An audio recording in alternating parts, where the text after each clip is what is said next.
ಯುವರ ಅನಂತಮೂರ್ತಿ ಉಡುಪಿ ರಾಜಗೋಪಾಲಾಚಾರ್ಯ ಅನಂತಮೂರ್ತಿ ಜನನ 21 ಡಿಸೆಂಬರ್ 1932.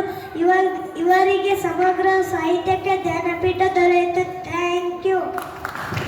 ಕುವೆಂಪು ಗೋಪಾಲಿ ವೆಂಕಟಪ್ಪ ಪುತ್ತಪ್ಪ ಜನನ 21 ಡಿಸೆಂಬರ್ 1904. ಶ್ರೀ ರಾಮಾಯಣ ದಸರಾ ಕೃತಿಗೆ ಇವರಿಗೆ ಜ್ಞಾನಪೀಠ ದೊರಕಿತು. ಶಿವರಾಮ ಕಾರಂತ ಜನನ 10 ಅಕ್ಟೋಬರ್ 1902.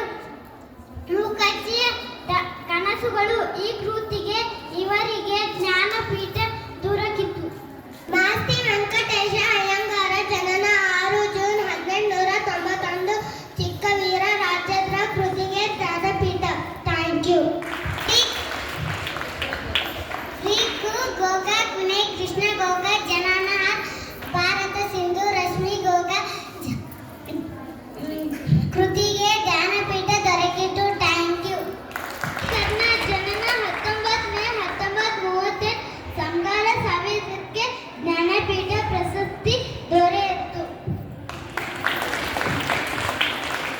ಚಂದ್ರಶೇಖರ್ ಕಂಬಾರ್ ಜನನ 2 ಜನವರಿ 1937. ಇವರಿಗೆ ಸಮಗ್ರ ಸಾಹಿತ್ಯಕ್ಕೆ ಜ್ಞಾನಪೀಠ ಪ್ರಶಸ್ತಿ ದೊರೆಯಿತು. Thank you.